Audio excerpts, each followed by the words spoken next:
কেমন আছো? এই দেখো আজকে আমি মাগুর মাছের দো পেঁয়াজি করবো। তো আজকে কিন্তু আমি রান্না করবো না, আজকে কিন্তু আবারও আমার রান্না রান্না করবে দো পেঁয়াজি। ঠিক আছে, মাগুর মাছের দো পেঁয়াজি আলু দিয়ে। তো অবশ্যই তোমরা আমার সাথে থাকবে আর রান্নাগুলো দেখবে। এই তো দেখো একদম দেশি মাগুর, ঠিক আছে, পুকুরের মাগুর। আর আর এই তো মাগুর মাছের কষার সঙ্গে কিন্তু একটু শাক ভাজি থাকবে আর একদম দেশি কলমি শাক। ঠিক আছে, কলমি শাক কিন্তু দুই ধরনের হয়। তো এটা একদম সবুজ কলমি শাক আর এটাও কিন্তু বাড়িতে চাষ করা কলমি শাক। ঠিক আছে, এখন আমি এই কলমি শাকটা আগে সিদ্ধ করে দেবো।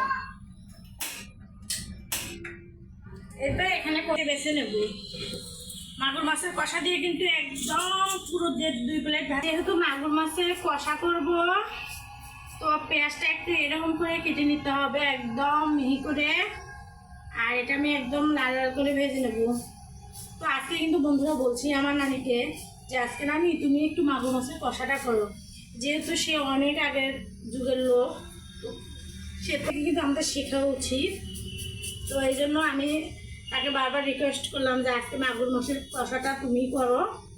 তো তারপরেও সে বলতেছে যা করতে পারবে না। তো আমি তাকে অনেক রিকোয়েস্ট করার পরে বলতেছে যে ঠিক আছে, তুই তাহলে শাকটা সিদ্ধ করে নে আর আমাকে সব কিছু রেডি করে দে, তো তাহলে আমি করতে পারবো। বলেন তো, করতেই তো হবে, রেডি করে দিতে হবে। আর প্রতিদিনই তো আমি রান্না করি। আর আর এই তো এখানে আমি সব কিছু রেডি করে নেওয়ার ফাঁকে আমার কিন্তু শাকটাও একদম হয়ে গেছে। একটু আলু দিয়ে দিয়েছি, যেহেতু মাগুর মাছের কষা একটু আলু না হলে তো চলবেই না। আর এখানে এই যে তার মধ্যে আমার কিন্তু শাকটাও হয়ে গেছে সিদ্ধ। তো এক ঢেলে 2 পাখি মারলাম, এদিকে কাটা বাছাও শেষ করলাম, আবার শাকটাও সিদ্ধ করে নিলাম। ঠিক আছে, মোটামুটিভাবে আমার সব কিছু কমপ্লিট। তো এখন শুধু শাকটা নামিয়ে নিয়ে আমার কলমি শাকটা একদম ঝরঝরে করে হয়েছে। আর যেহেতু আমাদের বাড়িতে চাষ করা কলমি শাক, তো এর মধ্যে কিন্তু কোনো কীটনাশক নেই, একদম দেশি পিওর কলমি শাক। অল্প একটুতেই সিদ্ধ হয়ে গেল। আর এখান থেকে সব কিছু রেডি। তো আমার নানিকে বললাম যে একটু গ্রাইন্ডার করে দেয়, সে তো আগের যুগের লোক, বুঝতেই পারতেছেন, বাটনাতে বেটে খেয়েছে, তো বাটনাতেই বাটবে নাকি আজকে। তো আমার একটু ভালোই হলো, আমি রেস্ট করতে পারবো। তো আপনারা কিন্তু রান্নাটা অবশ্যই দেখবেন।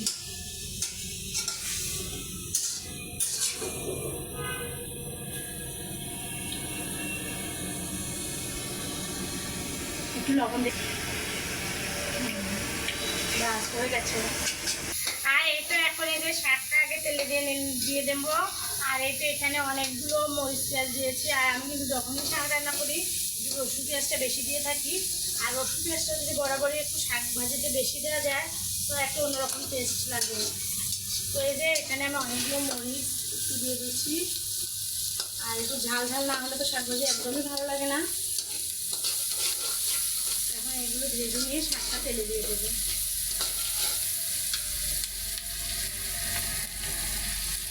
আমার ভিডিওগুলো দেখবেন, কমেন্টস করবেন, যদি ভালো না লাগে সেটাও কমেন্টসে বলবেন। ঠিক আছে, তাহলে আমি বুঝতে পারবো যে আসলে কী ধরনের ভিডিও বানাবো। আর গ্রাম বাংলার মানুষ শেয়ার করবো এগুলো ভিডিও ছাড়া, বলেন তো। যে চিকেন ফ্রাই, চিকেন কাবাব, বিরিয়ানি, কাচ্চি বিরিয়ানি, এগুলো তো আমি আসলে কমে বানাতে পারি। তো দেশি খাবারটাই আপনাদের সঙ্গে বেশি শেয়ার করি।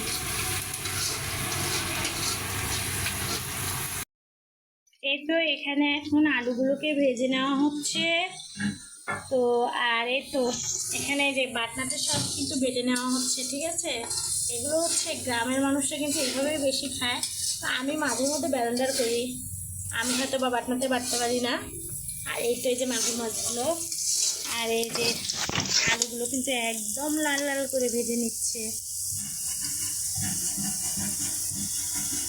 তো আজকে মনে হয় খাবারটা অনেক ভালো হবে। আসলে মাংস দিয়ে যতগুলো ভাত খাওয়া যাবে না, তার থেকে মনে হয় এই মাগুর মাছের কষা দিয়ে অনেকগুলো ভাত খাওয়া যাবে। আর এখানে কিন্তু এই যে আলুগুলো নাকি ভাজা হয়ে গেছে। তো এই ভাজার ফাঁকে ফাঁকে কিন্তু আমার নানির সঙ্গে অনেক গল্প হলো। তাকে জিজ্ঞাসা করলাম যে যখন নানা বেঁচে ছিল তখন কি এভাবে রান্না করে খাওয়াতে হতো? তো সে কিন্তু বললো যে এর থেকেও নাকি ভালো করে রান্না করে খাওয়াইছে। ঠিক আছে, তো আমার নানি কিন্তু যখনই বাড়িতে চলে আসে আমাদের, তখনই অনেক মজার মজার রান্না করে খাওয়ায়। আর সেও, তার বয়স মিনিমাম 85 থেকে 90 বছর হবে। আলুগুলো এখন তুলে নিচ্ছে। তো আমার নানির কিন্তু কয় ছেলে মেয়ে জানেন? 2 ছেলে 2 মেয়ে, অনেক ভাগ্যবতী। ঠিক আছে, এরকম কিন্তু অনেকেরই হয় না। তো আমার নানির 2 ছেলে 2 মেয়ে, আর সে কিন্তু অনেক সুখী। আর সে কিন্তু অনেক সরকারি চাকরি করতো, তো রিটায়ার্ড করেছে। তো রিটায়ার্ড করে লাভ কী হয়েছে বলেন তো? এই তো মেয়েদের বাসায় গেলে রান্না করতে হয়, তো ছেলের বাসায় থাকলে অবশ্য রান্না করতে হয় না, সে নিজেই খায়, একাই একাই খায়। আর এখানে এই তো নানিকে আরও জিজ্ঞাসা করলাম তো বাবার বাড়িতে আসলে কাজ করছি কি না। তো সে বললো যে সে নাকি বাবার বাড়িতে কখনোই কাজ করেনি। তো এই রান্নাবান্নাগুলো বললাম যে কোথায় শিখেছো? তো বলতেছে কেন, সবার দেখে দেখেই আমি শিখেছি, আমার শাশুড়ির কাছ থেকে শিখেছি। তো আমি বললাম তুমি যে এই যে মাগুর মাছের কষাটা করতেছো, তো এটা কোথায় থেকে শিখেছো? তো এটা আমার শাশুড়ির হাতের রান্না। তো তার শাশুড়ি নাকি এইভাবে নাকি আলু ভেজে নিয়ে তারপর পেঁয়াজটা নাকি এখন ভাজবে লাল লাল করে। তো এরকম করে তার শাশুড়ি নাকি পেঁয়াজ ভেজে নিত, নিয়ে এরকম বাটনায় বেটে রান্না করতো। তো এখানে কিন্তু এই যে পেঁয়াজটা একটু ভেজে নিল, মানে পুরোপুরিভাবে ভেজে নেওয়া হয়নি, আধা সিদ্ধ করে একটু নিল। আর এখন দেখেন কি বুদ্ধি, এই পেঁয়াজগুলো এখন বাটনাতে একটু বেটে নেবে। তো সে কিন্তু যখন আগে আর কি নতুন বউ ছিল, সংসারে কাজ করতো, অনেক পরিশ্রম করতো এক সময়। ঠিক আছে, আর এখন অনেক বয়স হয়ে গেছে, এখন হয়তো বা আর পরিশ্রম করতে ইচ্ছা করে না, তারপরেও করতে হয় আমাদের চাপে।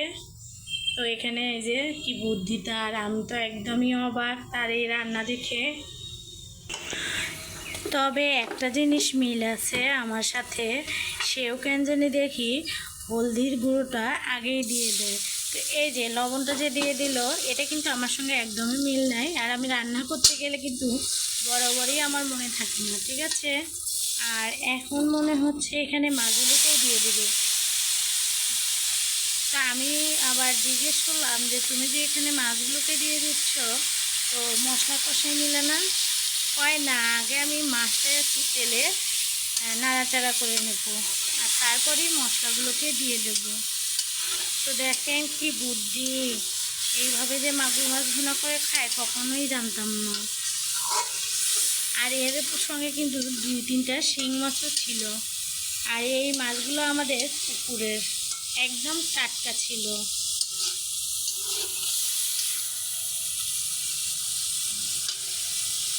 আর এখন বাটা ঘষাগুলো এর মধ্যে দিয়ে দিবে। তো আজকে বলতে পারেন একদম একটা নতুন রান্না। তো পেঁয়াজগুলো মনে হয় এখানে একটু বাটা হয়নি, তো সে বলতেছে যে আমি তো এটা দো পেঁয়াজার মতোই করে করবো, এই জন্য পেঁয়াজটা একটু আদা বাটা করেই দিলাম। মাগুর মাছ, আর এই তো দেখেন এখন কি সুন্দর করে নাড়াচাড়া করতেছে। আমার তো মনে হচ্ছে এক্ষুনি আমি ভাত একটু নিয়ে এসে খেয়ে ফেলি। আলুগুলো এর মধ্যে কখন দিবে আমি বলতে পারতেছি না, তারপরে একটু জিজ্ঞেস করি আলুগুলো কি আরও দেরি করে দিবে তুমি এর মধ্যে? ও হ্যাঁ, একটু দেরি আছে, আগে মাছগুলোকে কষিয়ে নেবে। তুমি যে এত জোরে নাড়াচাড়া করতেছো, মাছগুলো তো সবই ভেঙে যাবে। আমার তো একদম কাশি উঠে গেল।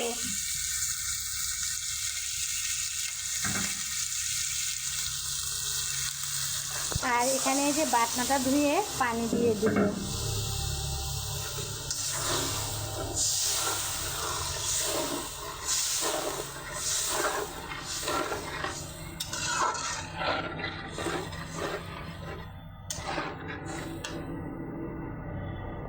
আর এই তো এখানে আলুগুলোও দিয়ে দিচ্ছে।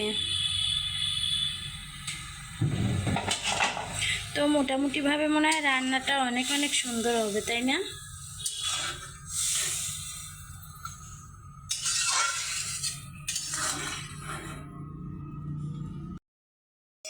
আর অবশেষে কিন্তু এখানে আমার নানির মাগুর মাছের কষাটা একদম ফাইনাল লুক এসেছে। আর এই তো দেখেন একদম দো পেঁয়াজি মতোই করে করেছে। তো এই দেখেন